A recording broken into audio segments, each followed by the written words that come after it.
आज यहाँ पर देखेंगे हिस्ट्री का जो टेस्ट नंबर 4 है उसको यहाँ पर देख लेंगे। ऑलरेडी 3 तक मैं करा चुका हूँ, तो चौथा पेपर यहाँ पर ये है। यहाँ पे मैं बोल रहा हूँ मैं जो मैंने भी बोला था कि शाम तक मैं इसको इवनिंग तक करा दूँगा पेपर, ठीक है। तो थोड़ा सा टेक्निकल इश्यूज़ की वजह से मैं यहाँ पे नहीं करा पाया, राइट। कुछ पीडीएफ्स भी मेरे को नहीं मिला, तो इस वजह से मैंने नहीं कराया इसको, राइट। तो यहाँ पे मैं भी करा रहा हूँ, तो मैंने बोला था आपसे कि नाइट तक मैं आपको यहाँ कंफर्म करा दूँगा, पूरा करा दूँगा ये, ठीक है। तो स्टार्ट करते हैं। पहला क्वेश्चन हमारा दिया हुआ है, वैदिक कार्यों के संबंध में निम्नलिखित कथनों पर विचार कीजिए। जो वैदिक कार्य थे उनके बारे में यहाँ पर आपको क्या करना है, विचार करना है, ठीक है। तो जो वैदिक काल था उस टाइम पे उसका हमने पूरा वीडियो यहाँ पर लेक्चर आपका पूरा डाल दिया है, राइट। तो वहाँ पर आप देख भी सकते हैं, वहाँ पर पढ़ा होगा, यूट्यूब पे पढ़ा है, ठीक है। तो वहाँ पे आप डाउनलोड कर सकते हैं, तो इसको फिर ऑनलाइन भी देख सकते हैं वहाँ पे। तो यहाँ पे पूछ रहा है वैदिक कार्यों के संबंध में क्या है, इस पर विचार करना है आपको। पहला स्टेटमेंट है, मैक्स मुलर के अनुसार आर्यों का निवास स्थान मध्य एशिया को माना जाता है। किसको माना जाता है? मध्य एशिया को, ठीक है। सेकेंड स्टेटमेंट क्या है, खत्ती और मितन्नी, ठीक है, कबीलों का संबंध एशिया माइनर स्थित जो आपका बोगाज कोई था उस अभिलेख से यहाँ पर है। तो इस पर बताना है कौन सा स्टेटमेंट आपका क्या है, करेक्ट है, ठीक है। तो इसको देखते हैं।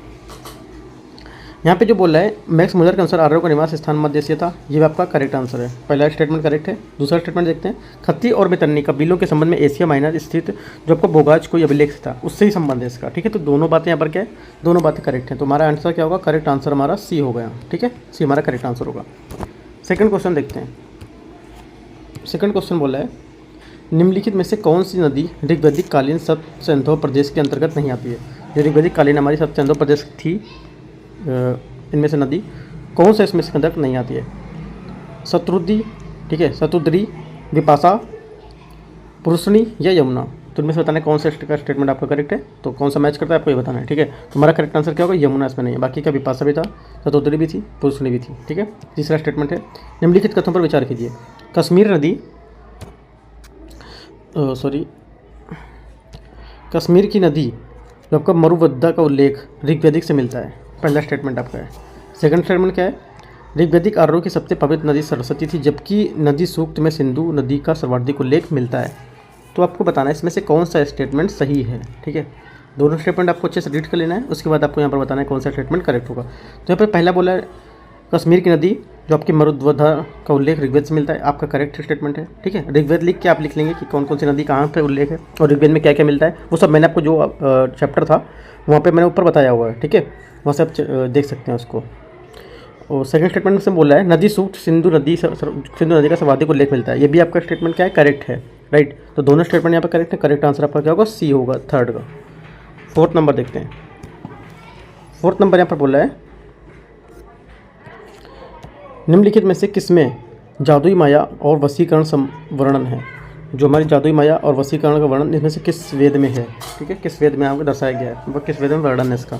तो करेक्ट आंसर क्या होगा हमारा, अथर्ववेद, इसका आंसर करेक्ट होगा, ठीक है।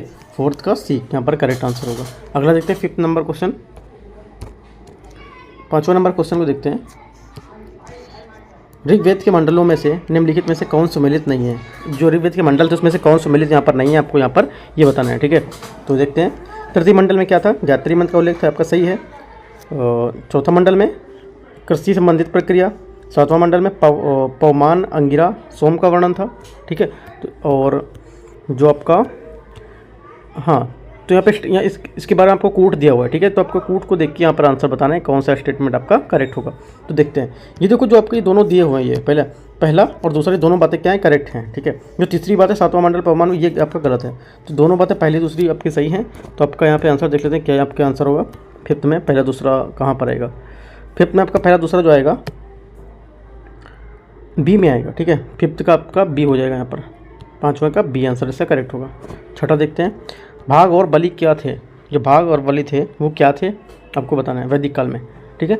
तो छठा नंबर का क्वेश्चन है, इसमें परिवहन व्यवस्था थी या प्रशासनिक विभाग था या सैनिक प्रबंधन था या राजस्व का साधन था। तो इन्हें बताना है कौन सा स्टेटमेंट आपका करेक्ट होगा। तो हमारा जो करेक्ट आंसर इसका होगा ये राजस्व का साधन होगा, ठीक है।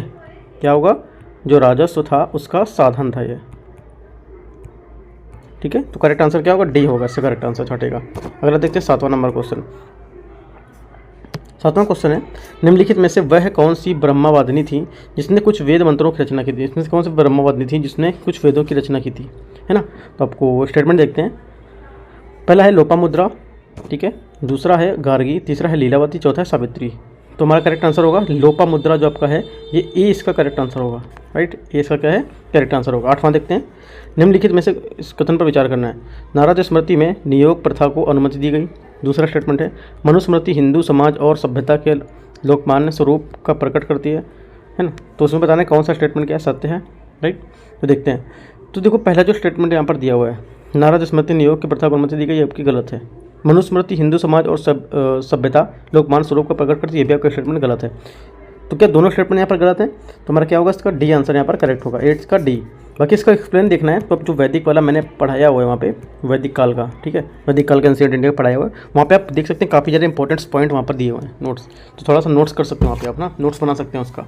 ज़्यादा अंडर टू 30 मिनट का वीडियो होगा शायद वो, ठीक है, 30 मिनट या 30 मिनट अप्रॉक्स, कुछ 1-2 मिनट ऊपर हुआ।